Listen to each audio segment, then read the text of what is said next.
on va y aller.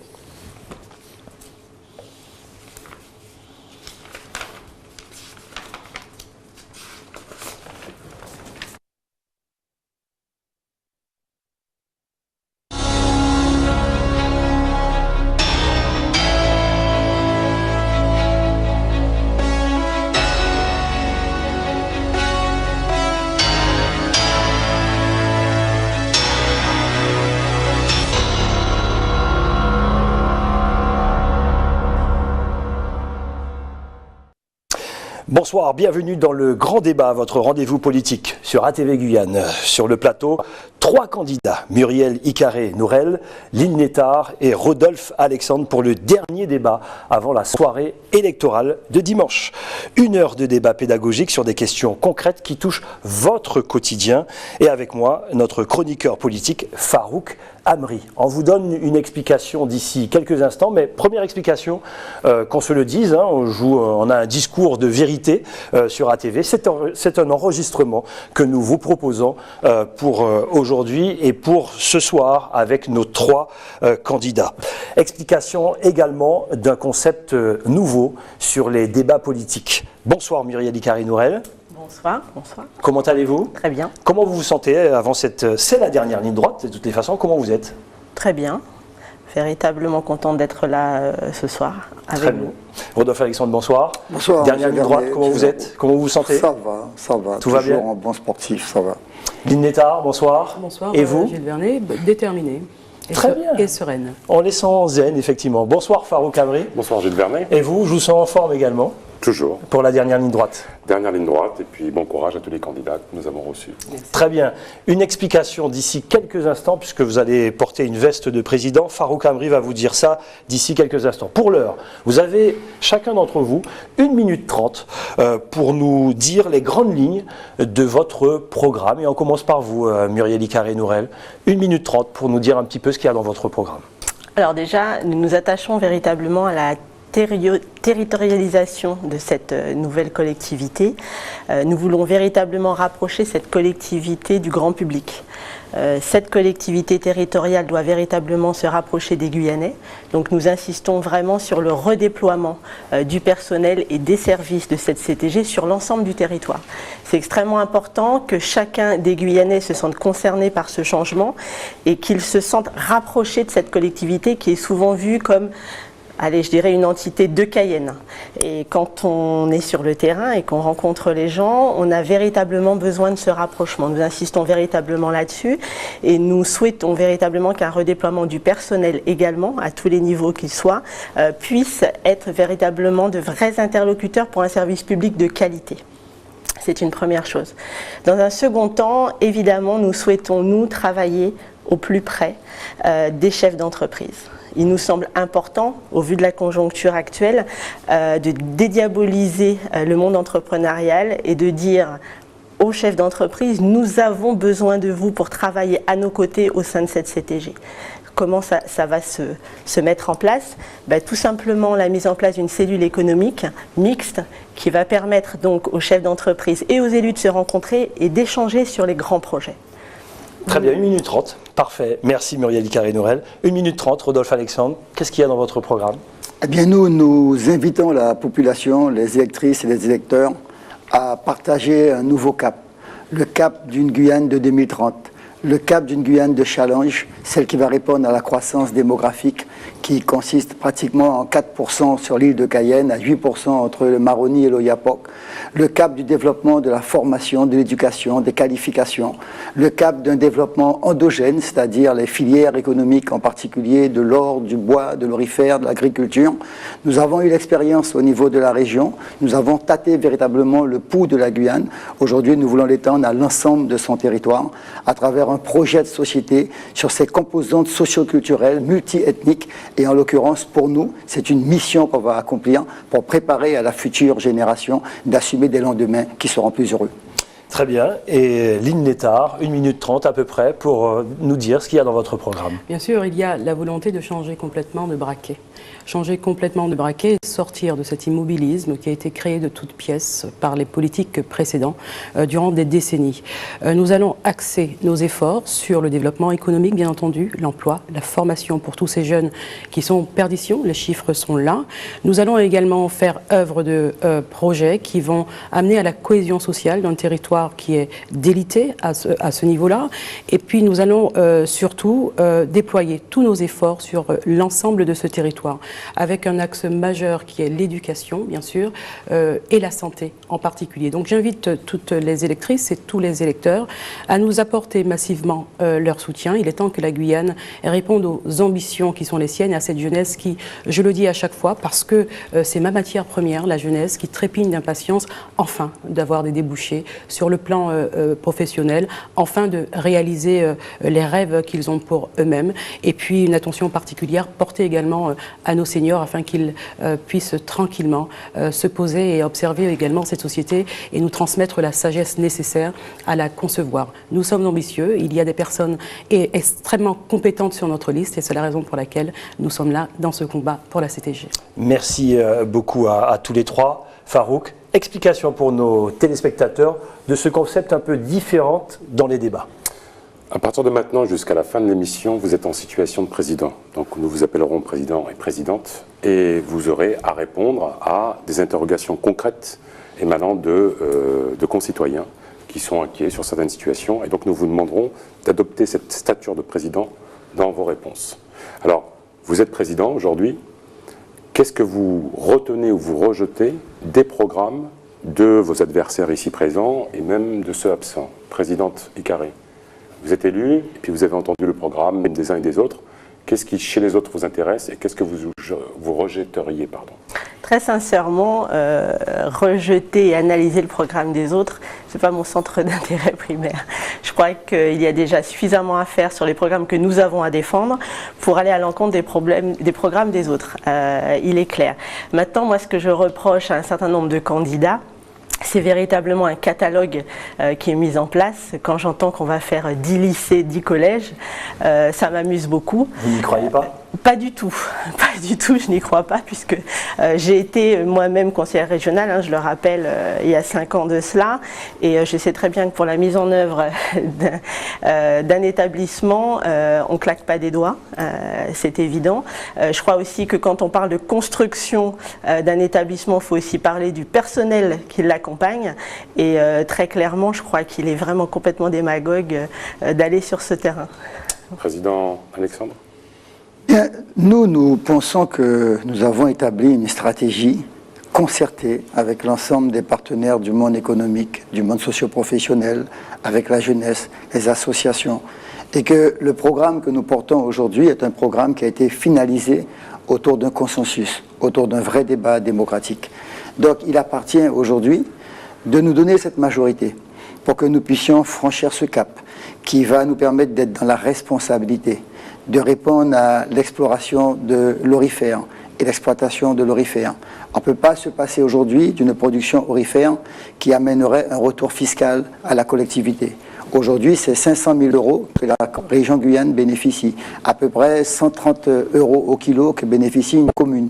Donc il faut que nous revoyions ces points. Il faut que l'État paye et assume sa responsabilité financière sur son domaine privé. Il faut que nous revoyions le plafonnement superficiel. Il faut que nous redéployions l'octroi de mer, de façon à ce que véritablement, entre les recettes de la collectivité et entre les producteurs de la Guyane, nous trouvons ce juste consensus pour favoriser l'économie de ce pays. Mais au niveau des autres programmes, il n'y a rien qui vous choque ou tout va bien? Il ne m'appartient pas dans la démocratie de critiquer ou de contester. Il faut laisser les idées foisonner, il faut laisser les idées même s'entrechoquer, mais l'intérêt est que chacun puisse étudier, analyser ce qui va être réalisé. Pour nous... Présidente, excusez-moi, non mais comment Vous n'avez pas fini, vous voulez ajouter un mot? On reviendra de toute façon dans tout ce que vous dites. Présidente Nettard. Moi, ce qui me choque surtout, ce sont les récurrences dans les programmes de mes adversaires, de ceux qui sont là depuis au pouvoir pouvoir politique depuis très longtemps. Effectivement, il y a des objectifs, et les objectifs sont connus depuis très longtemps, et aujourd'hui on nous parle encore de construction de lycées, de collèges, mais c'est tellement évident. Donc il faut, et puis je n'irai pas plus loin sur le programme des autres, moi j'ai mon programme à expliquer, et l'objectif principal, et je crois que c'est une nécessité que de le redire, ce sera d'avoir des ressources supplémentaires. Je crois que l'Hexagone nous l'a dit à plusieurs reprises, et ce depuis 2009, nous allions assister à un gel des dotations publiques qui aujourd'hui se confirme. Donc l'idée, et je crois que c'est ce qu'il aurait fallu faire pendant ces 5 dernières années, était de savoir comment avoir des ressources supplémentaires. Donc nous sommes dans cette logique qui consiste à sortir de cette économie de comptoir dans laquelle nous sommes en ce moment, nous végétons depuis 40 ans, et aller vers une économie de production. Donc nous avons au niveau de l'Orifère également l'ambition de structurer réellement cette filière par la mise en place effectivement de SEM locales qui vont se décliner également dans d'autres secteurs d'activité et dans le domaine de l'or en priorité, parce que nous savons que l'une de nos principales richesses, avec des bénéfices, des retours et des ressources donc pour la Guyane, se situe dans l'or, dans la biodiversité, et puis dans la création d'autres SEM que l'on va évoquer. Et on y revient, bien sûr. Allez-y, alors effectivement, on vous posera des questions, mais vous pourrez rebondir. Je souhaitais compléter. C'est vrai que nous nous inscrivons davantage, nous, dans des pôles d'éducation. Quand on entend, je vous dis, des constructions en masse, on sait ce que ça coûte en termes de personnel, en termes de construction pure. Nous souhaitons véritablement utiliser des locaux qui sont déjà existants pour en faire des pôles d'éducation qui pourraient être divisés entre de la formation professionnelle, les collèges et les lycées. Et je pense que c'est beaucoup plus porteur et beaucoup plus réaliste de parler ainsi. Il faut aussi rapprocher la formation initiale de la formation professionnelle pour construire des parcours cohérents. Donc utiliser l'existant et peut-être le diviser en fonction des nouvelles compétences qui nous sont octroyées me paraît vraiment plus réaliste et nous permet aussi d'évaluer sur les 2 premières années comment les choses pourraient fonctionner ainsi. Très bien. À partir de maintenant, on se met dans la peau des Guyanais. On vous pose des questions concrètes. Et la première question, elle est pour vous, Muriel Icaré. Enfin, présidente. J'ai été tirée au sort pour être la première à répondre. Pas du tout. Vous êtes en face de moi. Mais vous verrez, ça va changer tout au long du débat. Présidente Icaré, vous êtes présidente. Maintenant, vous mettez dans la peau de la présidente. Si je tombe gravement malade en dehors du littoral, je suis condamné à mort, pas de structure aux alentours, je n'ai pas droit aux mêmes soins que ceux de Cayenne ou Kourou. C'est quoi? C'est une Guyane à 2 vitesses? Comment vous pouvez régler mon problème? Moi, je dirais que c'est une Guyane à 3 vitesses. Malheureusement, entre l'Est, l'Ouest et la Guyane, on est véritablement dans des problématiques qui sont incomparables au niveau de la prise en charge. Moi, ce que je regrette sur les équipes qui ont été mises en place, il y a eu un travail de fait. Moi, je ne suis pas dans la dynamique de dire que rien n'a été fait. Par contre, je trouve qu'on a trop amélioré l'existant autour de Cayenne et trop peu travailler sur les zones éloignées. Et ça me gêne beaucoup, puisque quand on se déplace sur l'Est ou sur l'Ouest, on voit que malheureusement en 10 ans, très peu de choses ont été faites. Sur la problématique que vous évoquez, notamment qu'est-ce que vous me proposez sur la télémédecine, moi j'invite véritablement à cette possibilité. On en parle depuis des années, mais malheureusement les choses avancent très très peu dans ce domaine. Je pense que véritablement cette CTG va permettre un redéploiement du personnel effectivement sur l'ensemble du territoire, donc un rapprochement des professionnels de santé sur des sites isolés en tout cas.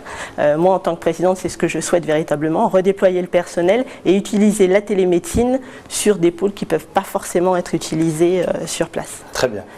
Président Alexandre, je suis jeune, je suis fraîchement diplômé. Je veux monter mon entreprise, j'ai besoin d'un utilitaire et du matériel, il me manque 15 000 €, aucune banque veut me prêter, qu'est-ce que vous faites pour moi? Eh bien, je vous oriente vers les différents réseaux qui existent et qui marchent pour l'instant.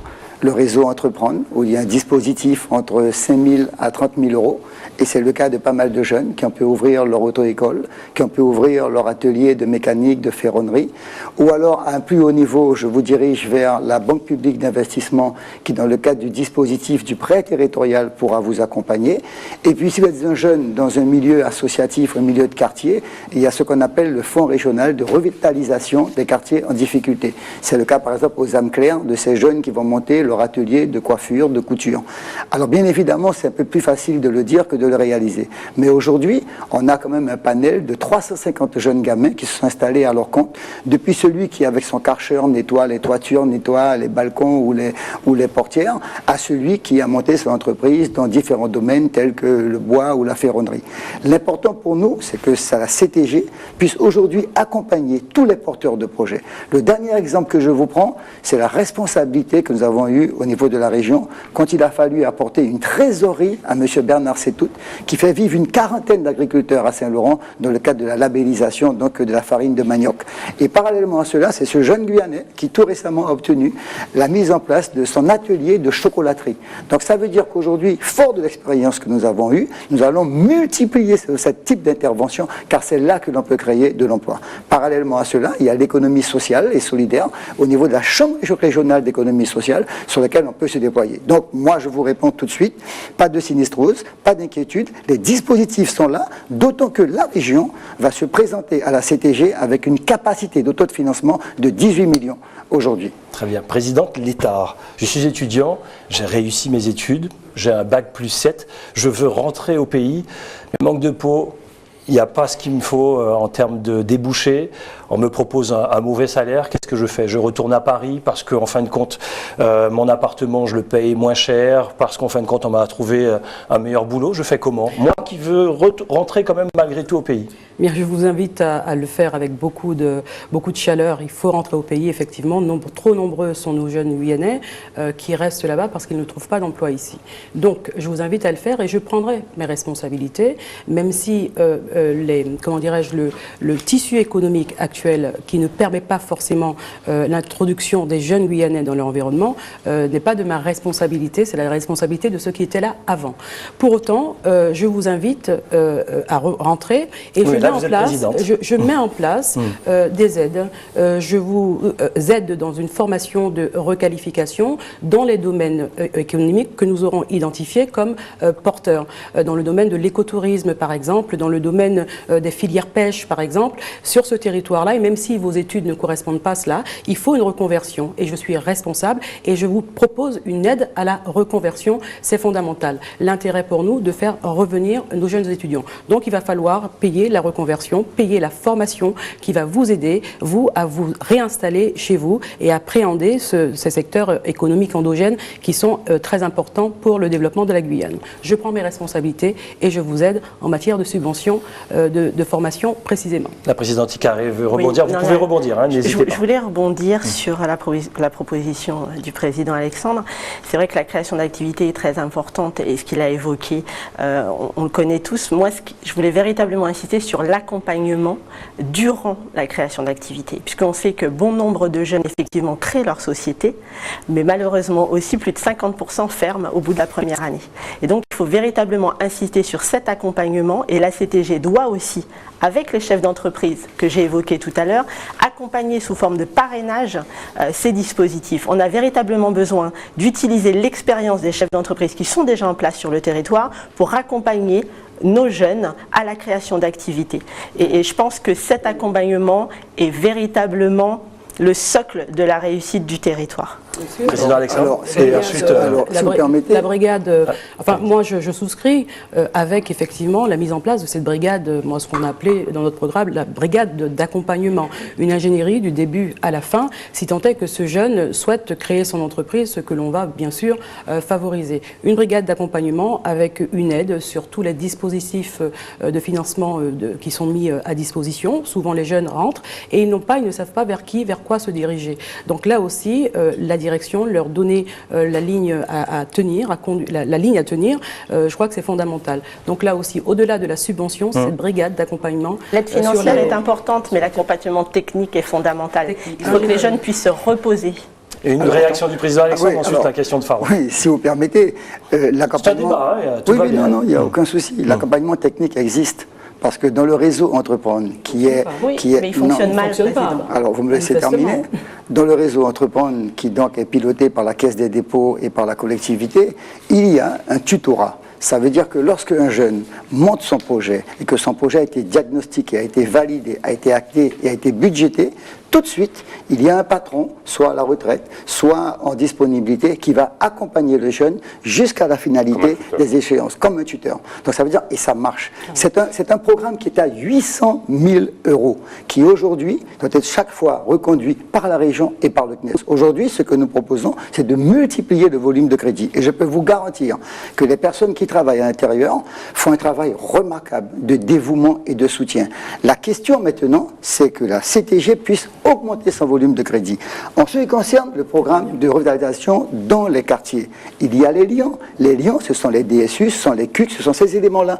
Et on ne peut pas dire qu'à ce jour, il n'y a pas d'accompagnement. Pourquoi qu'il faut un accompagnement? Parce que le jeune, quand il va arriver devant, on va dire, cette micro-banque qui fait des micro-crédits, eh bien, non seulement il va avoir un différé au niveau donc, de son prêt, mais il va avoir une assistante qui va l'accompagner sur le suivi des annuités et des encours.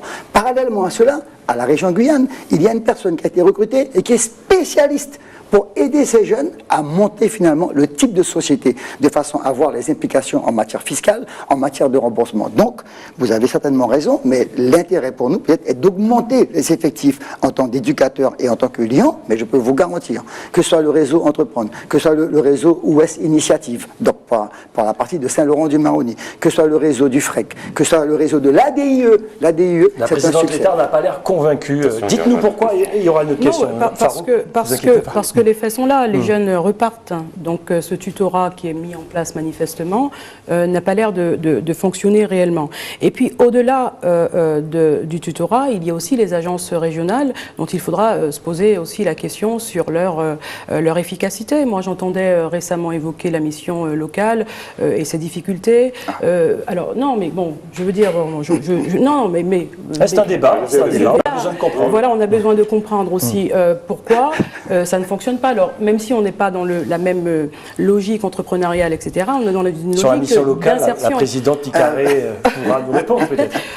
Je suis salariée de la mission locale. On est dans une logique d'insertion. Et moi, bon, alors on est en période électorale, donc je vois que les uns et les autres viendront avec leur panoplie de, comment dirais-je, de réussite. Bon, pour autant, moi, les faits sont là. Je connais également beaucoup de jeunes qui rentrent au pays et qui repartent. S'ils repartent, c'est parce que l'accompagnement dont on fait état n'est pas efficient. Et s'il n'est pas efficient, il faut se poser la question du pourquoi. Donc, et parce que les financements dont ils ont besoin au niveau de la création de leurs entreprises sont difficiles à obtenir. D'où la CTG, d'où le rôle de la CTG. Monsieur, d'où le rôle de la CTG et moi en tant que présidente qui sera de favoriser en priorité les subventions à l'égard de ces jeunes qui souhaitent entreprendre et puis surtout faire en sorte qu'ils ne repartent pas et mettre en place cette brigade mais bien plus efficace. Ce ne sont pas juste des murs, ce sont des personnes qui vont être là, qui vont accompagner du début à la fin de la création. Attention à votre temps de parole. Question de Farouk. On passe à notre question. Très rapidement. Que l'on ne communique pas suffisamment, mais avoir une image aussi négative d'un dispositif qui existe, je peux vous garantir que ça marche. Aujourd'hui, à Papaïchtan, il y a une jeune qui va monter une boulangerie et une pâtisserie. Aujourd'hui, à Maripasoula, il y a 3 cyberbases. Aujourd'hui, à Saint-Laurent, il y a une hôtellerie. Aujourd'hui, il y en a pas mal qui reviennent. Et il y a un dispositif qui est fondamental avec la base spatiale qui marche. Par contre, qu'importe mon temps de parole, mais je vais réagir pour la mission locale. La mission locale, c'est une mission dont la tutelle est exercée par l'État. C'est l'État qui a plus de 52%. C'est de la compétence de l'État. Il s'avère que depuis la mandature de M. Karam, des élus ont voulu donc gérer. Nous-mêmes, nous avons positionné une élue comme présidente. Nous-mêmes, à l'époque, j'étais à la CACL, nous avons apporté des compléments financiers avec la CACL.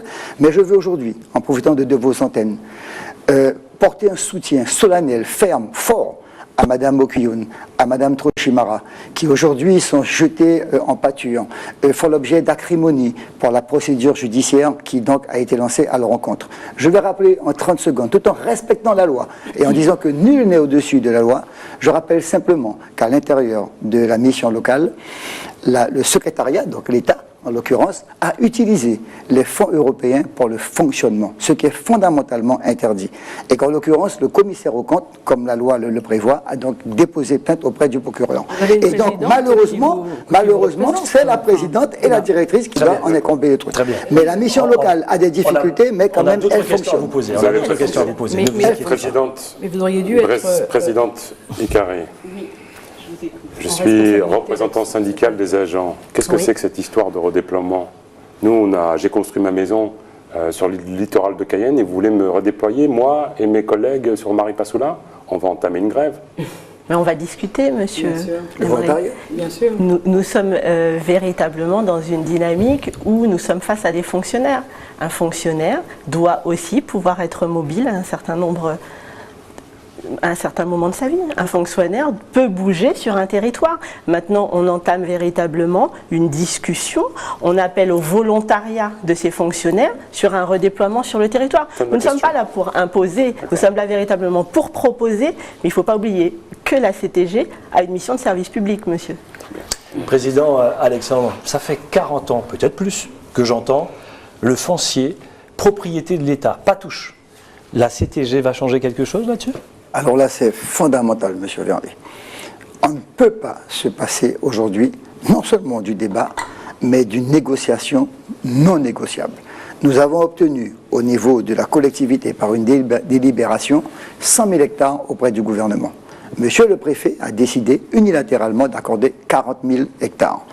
Non seulement nous allons poursuivre le débat, quitte à aller en contentieux au niveau du Conseil d'État, mais aujourd'hui, on ne peut pas ne pas laisser les Guyanais s'approprier de leurs parcelles, de mettre en place ces parcelles de terrain pour le logement, pour l'agriculture, pour l'industrie du bois, pour la biodiversité, qu'importe, d'arriver à décupler ces parcelles au niveau d'un ensemble des pôles territoriaux de la Guyane. Mieux, nous allons maintenant attaquer, comme nous avons fait déjà en déposant un premier dossier à Bercy, sur le paiement du domaine foncier de l'État, qui est un domaine foncier privé et pour lequel il ne paie pas ses impôts sur le bâti non foncier. Il y a une loi qui lui permet de l'exonérer. Nous allons donc attaquer cette loi, de façon à avoir le retour fiscal correspondant au budget de la collectivité. Présidente de l'État, très bien. Parce qu'on est dans le même droit fil, toujours sur le foncier. Bravo à vous. Vous avez libéré de la terre. Problème qui se pose à moi, c'est que vous avez donner de la terre à 500 personnes, à 500 familles, bravo, à 1,5 € le mètre carré pour qu'ils puissent s'installer.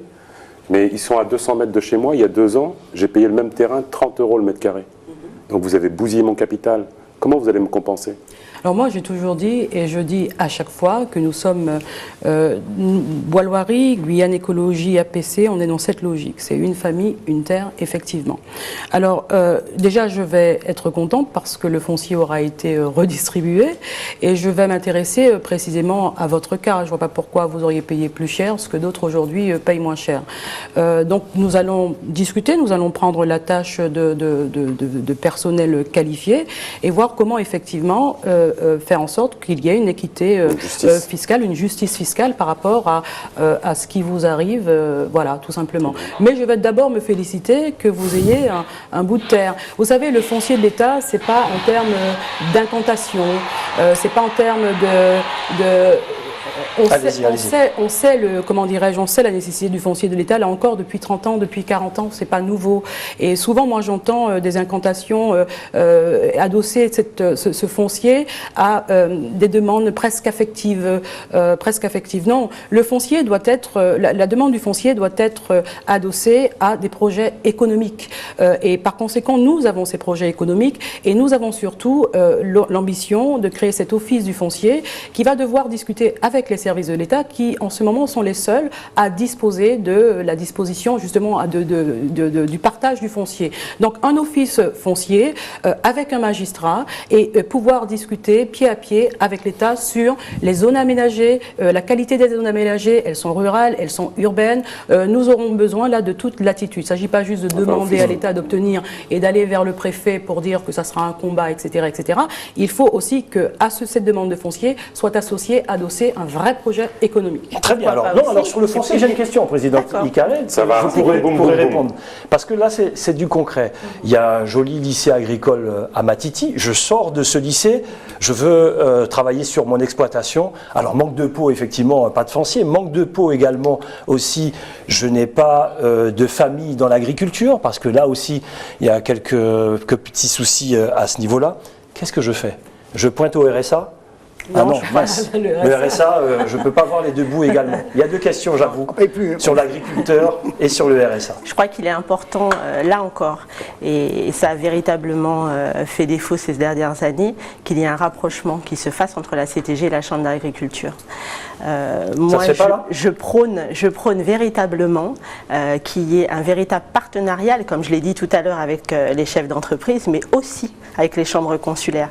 Il est important, et là c'est vrai que je reprends ma casquette professionnelle, bon nombre de jeunes souhaitent s'installer dans l'agriculture, mais là encore une fois, l'accompagnement technique manque.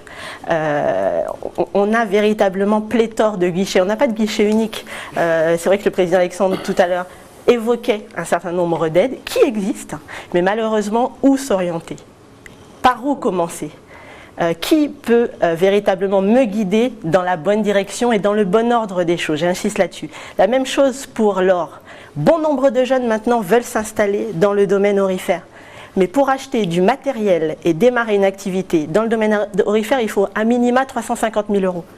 Quel jeune aujourd'hui peut véritablement se lancer dans ce domaine si les banques ne jouent pas le jeu et si véritablement on ne rentre pas dans une nouvelle compétence? Vous voyez le côté contradictoire sur un vaste territoire, un jeune agriculteur qui ne peut même pas s'installer. Avant, les jeunes Guyanais ne pouvaient pas. Maintenant, ils ont véritablement une volonté. Vous voulez rebondir là-dessus, j'imagine? Ah oui, non, pas du tout. J'apprécie les propos tenus, mais à la différence qu'il y a beaucoup de choses qui ont changé et qui vont encore changer. Parce qu'au-delà de ce qui existe aujourd'hui, entre la traçabilité du jeune qui sort du départ de Matiti pour se rendre après sur son champ d'exploitation, nous, dans notre programme, nous avons mis en place un dispositif qui permettra à ce jeune, dans les 2 ans, d'avoir son lopin de terre. Parce qu'aujourd'hui, notre stratégie agricole, qui d'ailleurs a été votée par la Commission européenne la semaine dernière, dit quoi? Dit que le jeune, lorsqu'il est en 2e année d'études, doit déjà avoir sa volonté de savoir vers quelle filière il va aller. La filière animalière, la filière végétale, la filière maraîchère. Et ce jeune-là, la CAO, ainsi que le guichet que nous mettrons en place, va accompagner ce jeune pour qu'il puisse avoir son terrain d'affectation. À partir de là, nous sommes le seul territoire de la Guyane, le seul territoire de France aujourd'hui à pouvoir mettre en place 3 000 à 5 000 hectares permettant d'avoir une autonomie en matière de consommation locale. Non seulement cela est prouvé, nous sommes à 25 000, nous passerons dans pratiquement 20 ans à 30 000. Ça veut dire qu'aujourd'hui, c'est juste le dispositif que vous avez dit d'accompagnement qui va se faire. Et il y a en ce moment les opérateurs professionnels qui sont payés sur les fonds européens que nous avons réussi à sauver de justesse, car c'était avant une compétence de l'État qui sera maintenant prise par la CTG. Présidente Létard, une réaction avant la prochaine question de Farouk. Oui, alors pour ce jeune-là, le foncier, c'est déjà le parcours du combattant. Mais on va dire, il l'a obtenu. Au-delà, il faut acheter du matériel. Il faut acheter des machines, il faut acheter des tracteurs. Alors, au-delà des fonds européens, qui ne seront pas extensibles et indéfinis, il faut aussi imaginer des coopératives agricoles et mutualiser les moyens. Et c'est ce que nous allons mettre en place pour l'ensemble de ces jeunes agriculteurs, les rassurer à ce niveau-là aussi. Une fois que vous avez le foncier, il faut le matériel et il faut l'argent pour acheter le matériel. Donc, lorsque vous demandez l'argent pour acheter le foncier, il y a de fortes chances que vous en ayez un petit peu moins pour le matériel. Donc, coopérative agricole, matériel en commun, mutualisation des moyens et donc développer ainsi structurer une vraie filière agricole avec la CTG. Farouk. Président Alexandre. Vous avez 3 minutes d'avance sur le temps de parole. Alors, président, il faut dire la vérité. Il y a une mesure sur les fonds européens, qui est la mesure 121B et la mesure 411, qui font en sorte qu'aujourd'hui, un jeune, quel qu'il soit, peut avoir un dispositif conséquent pour s'installer et avoir du matériel. Au moment où je vous parle, il y a des quads qui partent en ce moment sur le fleuve, qui sont remis à des coopératives, parce qu'il était inadmissible que nos compatriotes bushinengues puissent payer des taxis pour pouvoir se rendre sur leur abattis. La période électorale, c'est assez inquiétant. C'est assez inquiétant. Président Létard, vous avez été élu, oui. Le contrat de plan est assigné, on est à la revoyure. Je suis le préfet. Et je vous dis, écoutez, moi, ce que je vous propose, finalement, c'est 800 millions, puisque l'État, la mère patrie, n'a plus d'argent. Et 800 millions. C'est tout. On ne peut pas aller au-delà. Bah, écoutez, moi, déjà 800 millions. Alors, le contrat plan État-région a été signé pour 400 millions. Voilà. Alors, si aujourd'hui, vous me dites que l'État est capable de mettre 800 millions supplémentaires, on est d'accord? À la revoyure. À la revoyure, donc supplémentaire. Ça, c'était dans le pacte d'avenir. Hein. On est dans le cadre du pacte d'avenir. Attendez, on est dans quel dispositif? Le pacte d'avenir ou le contrat plan État-région? Le pacte d'avenir, la revoyure, qui fait en sorte d'avoir une discussion entre l'État et le président de la CTG. Et je vous dis, voilà, l'État, ce qu'on vous propose, c'est 800 millions. C'est tout ce qu'on peut vous donner. Vous êtes en train de me dire que... Pour le rattrapage structural de la Guyane. Alors, bon, vous êtes en train de me dire que le pacte d'avenir va dire abonder le contrat plan État-région, voilà. Dans la négociation, il y a une urgence, dans la renégociation qui est promise. Alors moi, je répondrai à l'État, la vérité. Je dirais à l'État, attendez, nous vous l'avons signifié, les maires de Guyane tout entier vous l'ont dit, le rattrapage infrastructurel de la Guyane, il est évalué à 4 milliards d'euros. Donc 800 millions d'euros, c'est encore insuffisant. Pour autant, je vais dire à l'État, il faut nous accompagner dans le cadre de ces SEM locales au niveau aurifère et de manière conséquente, de manière à ce que nous puissions avoir des ressources supplémentaires. 800 millions d'euros, c'est encore une goutte d'eau dans ce qui nous permettra de développer la Guyane. Alors oui, je vais accepter, je n'ai pas le choix, il faut accepter. Mais en contrepartie de cette goutte d'eau, je dirais à l'État de mettre les moyens dans ces SEM locales, notamment en termes de redistribution aussi du foncier. Ça aussi, c'est un capital que l'État peut nous redonner de manière à ce que nous le réinjections dans les SEM locales. Il va falloir négocier ferme et trouver un équilibre. Parce que vous savez, monsieur Vernet, nous sommes conscients des difficultés de l'État. Ce n'est pas d'aujourd'hui que l'État vient nous raconter, vient nous dire que nous avons un gel des dotations, etc. Je suis pas monsieur Vernet. Monsieur Farou, pardon. Nous sommes conscients également de ce pacte de stabilité par rapport auquel l'État est contraint. Nous sommes conscients des 15 milliards d'euros, etc. Donc en fait, vous acceptez, mais vous renégociez quelque chose. On accepte, mais surtout, on n'accepte pas comme ça. On renégocie de la redistribution foncière, par exemple, et on demande pour compenser, on demande à ce que l'État, dans nos SEM locales, intervienne de manière beaucoup plus efficace et évidente financièrement. On a compris le message. Présidente Icaré, j'habite Sinnamary, mais j'ai trouvé du travail à Cayenne. Avant, quand j'habitais à Paris, j'avais une carte orange, je pouvais me déplacer un petit peu partout. Mais là, quelle difficulté! Comment ça fonctionne? Les bus, est-ce que depuis Sinnamary, je peux aller travailler à Cayenne et puis retourner chez moi? On a un territoire, un département français, comment ça se passe? Alors très sincèrement, oui, sincèrement. Penser à utiliser un bus tous les jours pour faire Sinnamary-Cayenne pour travailler, je pense que ce n'est pas raisonnable. Le taux de fatigabilité des personnes qui se déplacent d'une commune à l'autre les rendent évidemment beaucoup moins performants. Il faut désenclaver le territoire. Non, on est d'accord. Moi, je plaide déjà dans un premier temps pour la création de structures d'accueil qui permettent aux jeunes, dans un premier temps, de toucher déjà un premier salaire pour véritablement s'installer. Foyer de jeunes travailleurs, ça n'existe pas chez nous.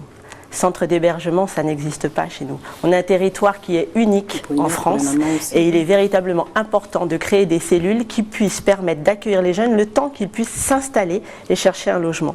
Donc je plaide davantage pour cette option, c'est-à-dire délocaliser... Je ne fais pas le va-et-vient, je reste toute la semaine là-bas. Non, très sincèrement, je vous dis, le taux de fatigabilité est trop important, on le voit.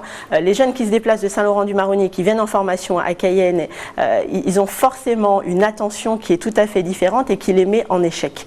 Donc véritablement délocaliser, permettre pendant 2 mois, 3 mois maximum une installation avec un loyer modéré, le temps que ce jeune puisse être accompagné pour obtenir un logement sur la ville qu'il accueille. Président Alexandre, on a une université, j'ai des enfants, pourquoi il y a 2 mois de vacances? Pourquoi on est obligé de faire comme dans l'Hexagone? On ne peut pas réfléchir à un nouveau calendrier?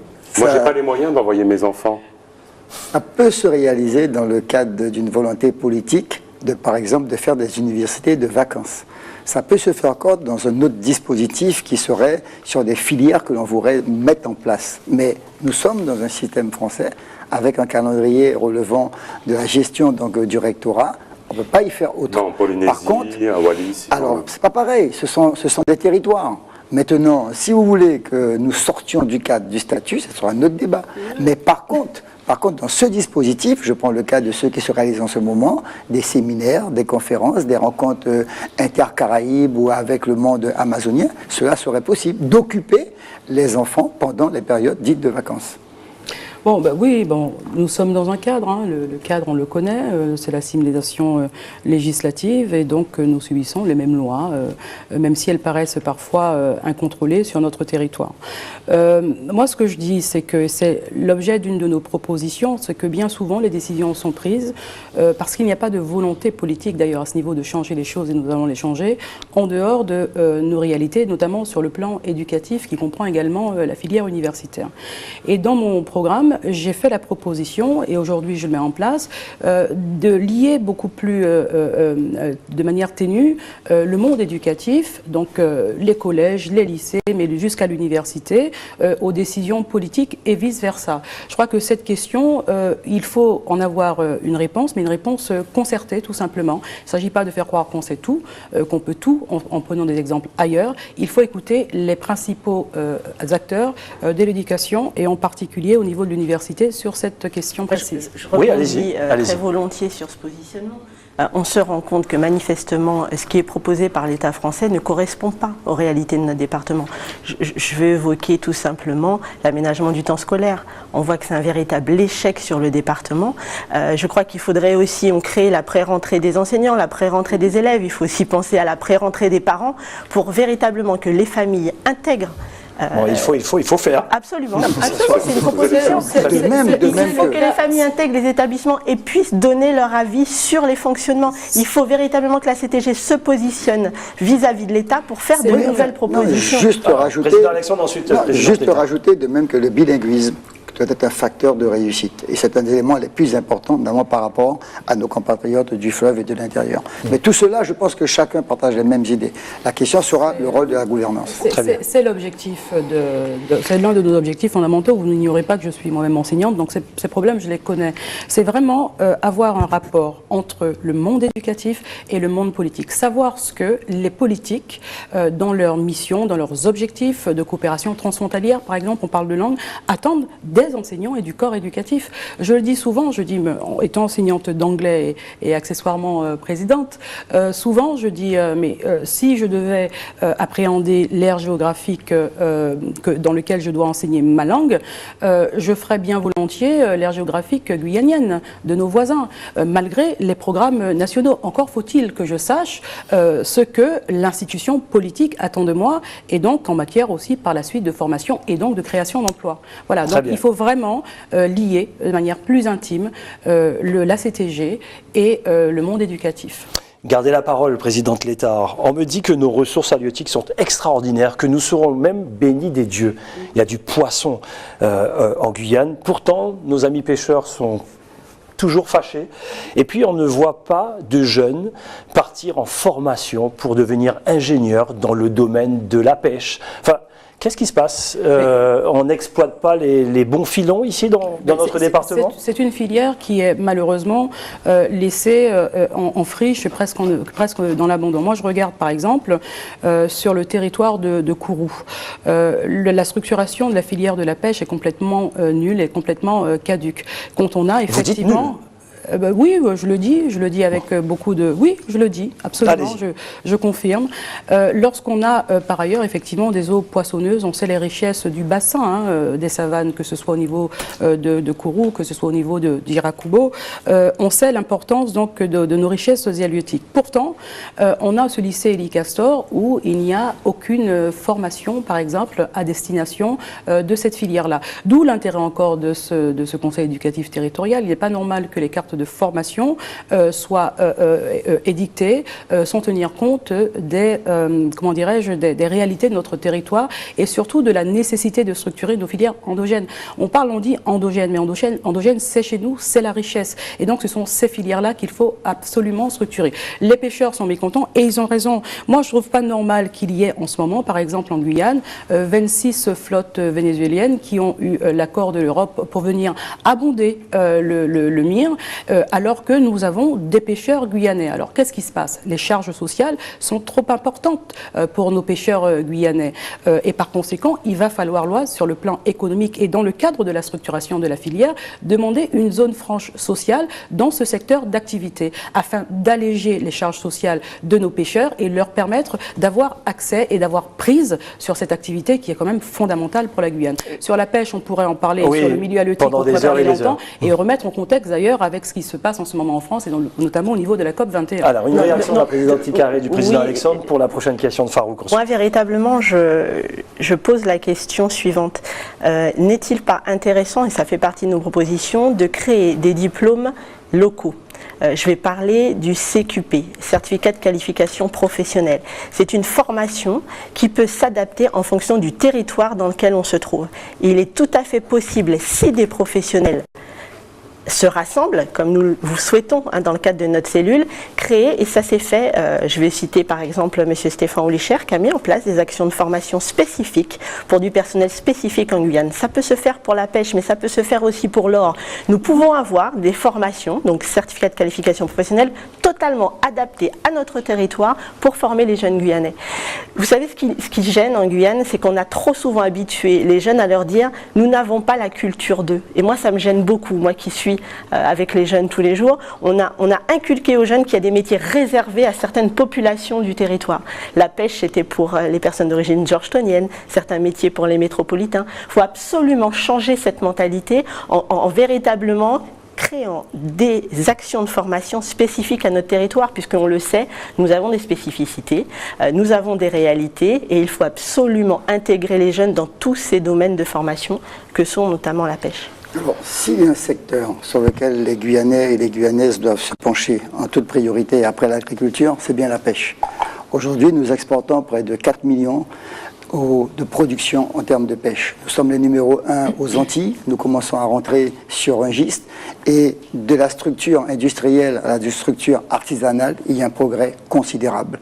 Ça veut dire qu'aujourd'hui, l'intérêt, c'est de pousser maintenant à la formation. Il y a, au lycée de Saint-Laurent, une filière pour la pêche, écailles, traitement, boucher, etc. Donc, il faut maintenant persévérer et augmenter cette filière. Il y a à Kourou une école navale qui forme des capitaines, qui forme des marins. Et donc, l'intérêt serait maintenant de pousser cette filière et de la structurer pour que demain, nous ayons un lycée maritime. Par contre, je veux rebondir sur l'intervention de la présidente, Madame Létard. Je suis fort aise d'entendre que le point de débarquement, le port de Kourou, ne fonctionne pas. Alors qu'en 2012, la région a apporté une offre territoriale pour pouvoir restructurer ce port de débarquement. Et c'est aujourd'hui M. Ringuet qui doit se déployer.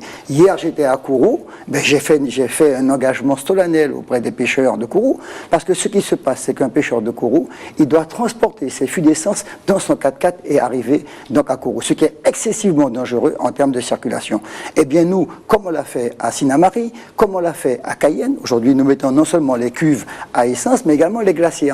Et vous allez voir à Sinamari ce qui a été fait. On a même mis le bec verseur directement dans le navire. Donc c'est tout ce que je peux souhaiter aujourd'hui à la CTG, de mettre en place à la fois des ponts de débarquement, à la fois des petits ports de pêche sur Cayenne, sur Sinamari, sur Kourou, sur Irakubo et pourquoi pas après sur Saint-Laurent. Allez, puisque le sujet vous intéresse, mais il y a président Icaré aussi qui voulait rebondir. Moi j'aimerais bien rebondir sur les propos de M. Alexandre. Allez-y. Alors moi je veux bien que vous... C'est un débat, on y va. Je veux bien que vous pointiez du doigt, encore une fois, notre gestion. Ça semble être comment dirais-je, un point d'orgue dans votre campagne.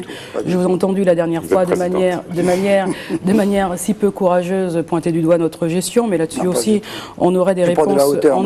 Mais vous avez oublié d'en prendre dans l'émission précédente, Monsieur Alexandre, et j'ai trouvé ça bien dommage pour vous. Ceci étant dit, non, les vérités, les vérités ne sont pas les vôtres. Et nous sommes en procédure judiciaire. Vous n'ignorez pas, vous qui êtes à la base de ce que votre marionnette kouroussienne est en train de tenter de faire à Kourou. Vous avez qualifié un homme de marionnette. C'est une insulte, madame, une gageure, une vocifération. Allez, jusque-là, c'est convenu. Président, vous êtes en fonction. Prenez de la hauteur, madame. Vous êtes présidente pour une fois. Une gageure. Une gageure, êtes-vous certaine du terme? Vous insultez un homme, vous insultez un homme, madame. Je dis la vérité, vous n'avez pas le monopole de la vérité. Alors que la Chambre des comptes souligne les dérives de votre gestion. C'est très grave. Et le capital souligne le clientélisme de la vôtre, monsieur. D'accord? Donc ne commencez pas sur la gestion. Ça vous aimez ça, vous mettez-vous en posture de président. Non, il n'aime pas ça. Il n'aime pas ça, mais dans la mesure où vous commencez à... Votre réaction ensuite et ensuite. Notre gestion, moi j'ai de quoi dire concernant la vôtre. J'ai de quoi dire concernant la vôtre et la gestion. Votre gestion est traitée de clientélisme. Vous avez eu affaire à la CRC. Ne vous inquiétez pas. Alors on va faire.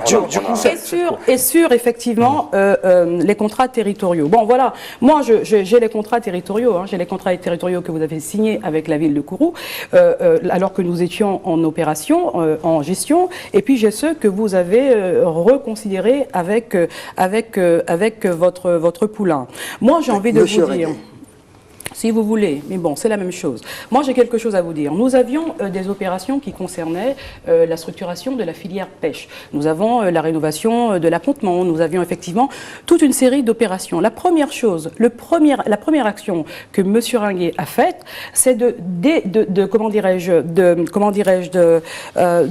déprogrammer, voilà, toutes ces opérations. Mais bien sûr, mais les voilà, monsieur. Voilà, j'ai le contrat territorial. Vous avez déprogrammé. Non, mais vous avez déprogrammé en faveur de monsieur Burlot.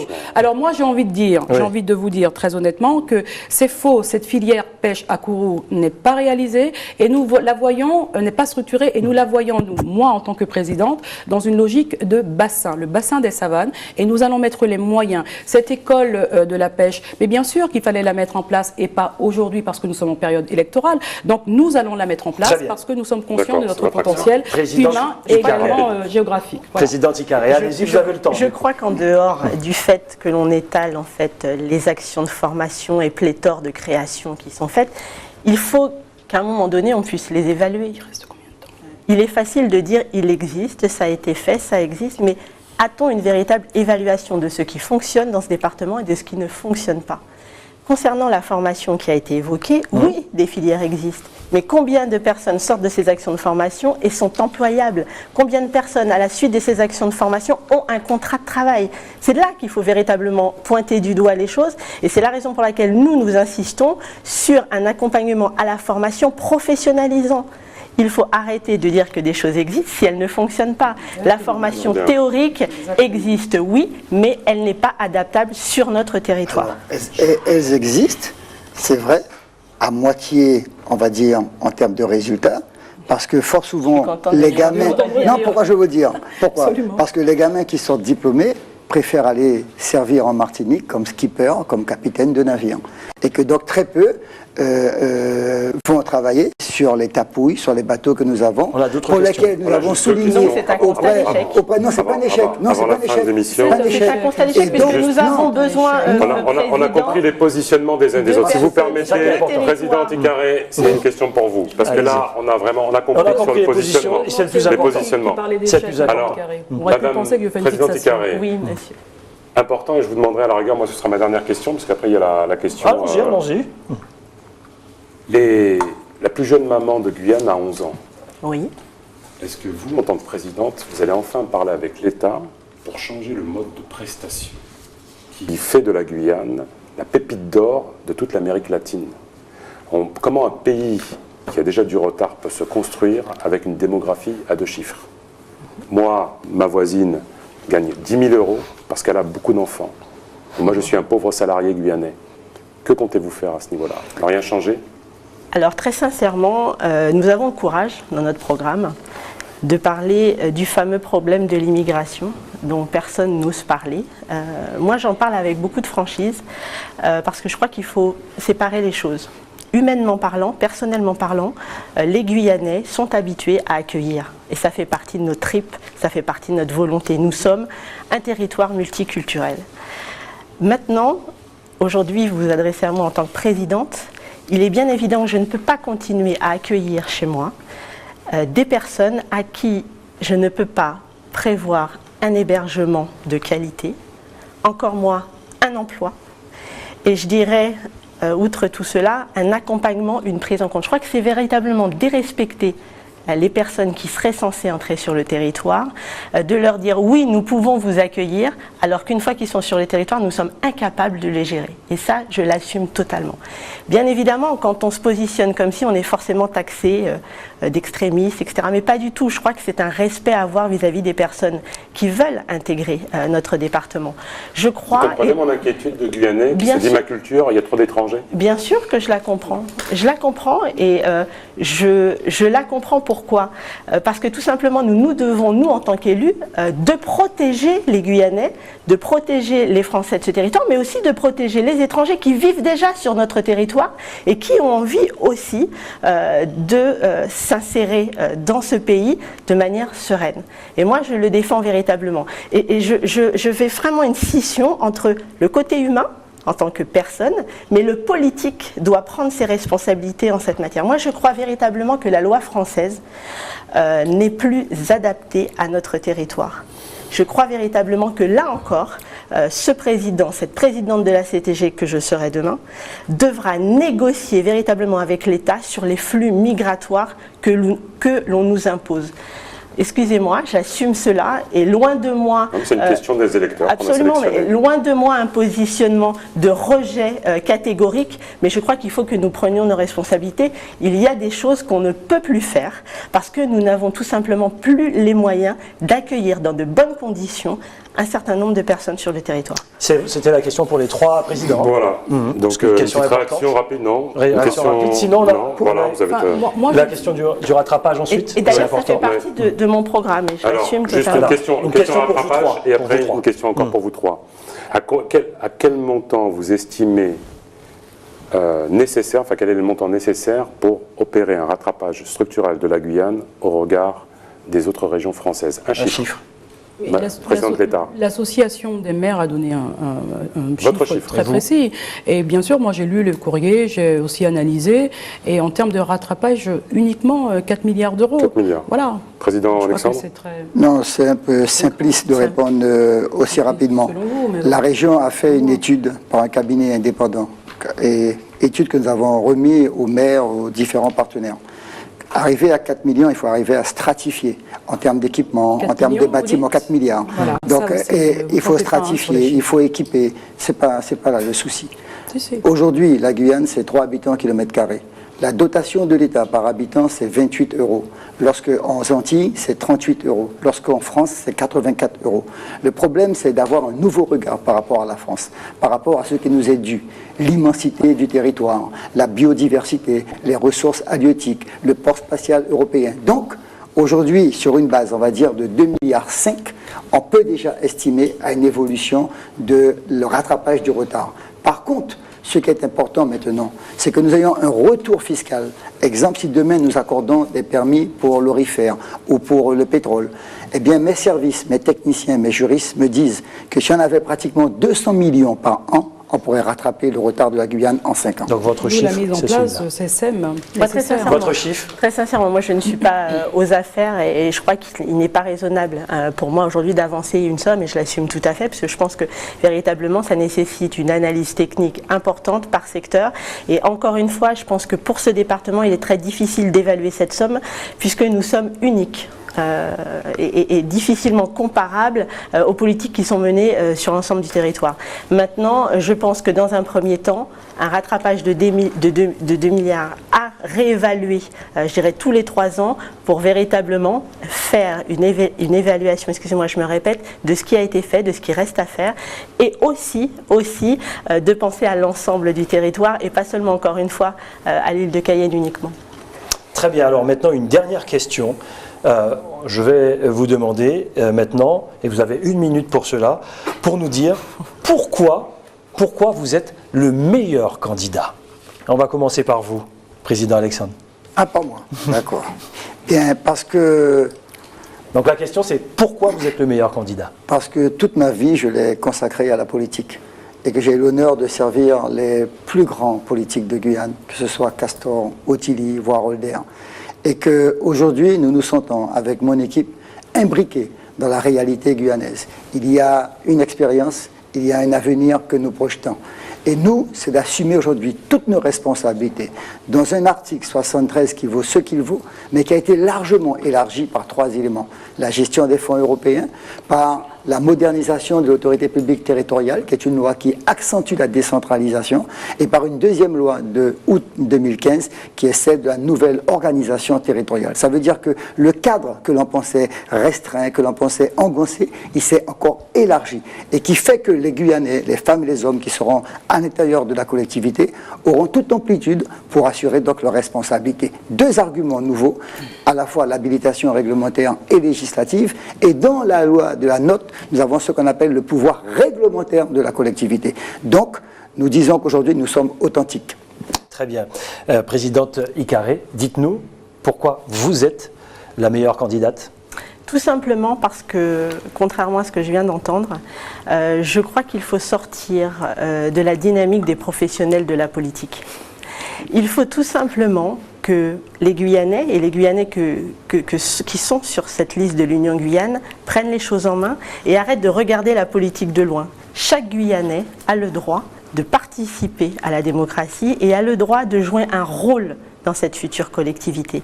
Nous nous inscrivons comme des acteurs de terrain. Nous inscrivons dans cette liste comme des personnes capables de pouvoir mener cette action au sein de la collectivité. Nous inscrivons surtout sur l'harmonisation du territoire.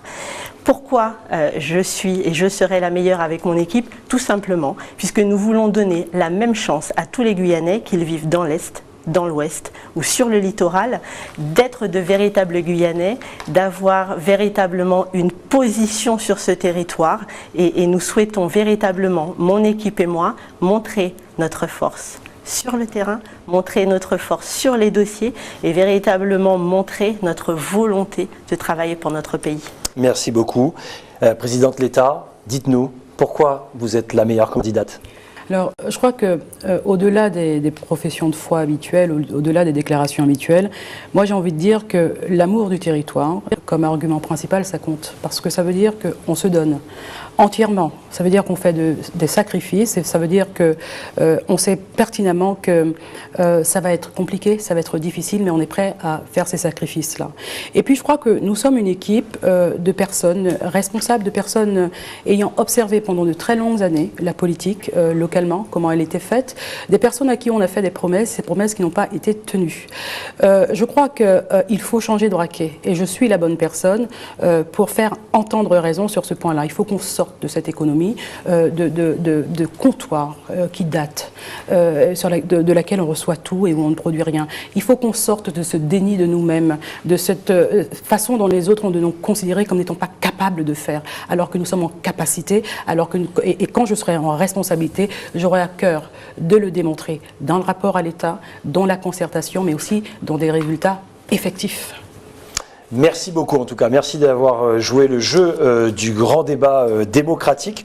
Bien sûr, on se donne rendez-vous dimanche 6 à 20h pour la soirée électorale avec vous, Farouk Amri, mais il y aura des points à midi, 13h et 17h. Donc voilà, restez à l'écoute avec nous sur ATV Guyane, en partenariat également avec Radio Pays. On sera ensemble avec des spécialistes. Vous allez devoir me supporter encore un peu. Avec plaisir, il y aura peut-être des responsables politiques aussi qui viendront commenter avec nous les résultats au fur et à mesure. Une fois que les résultats seront tombés, vous serez avec nous sur le plateau d'ATV.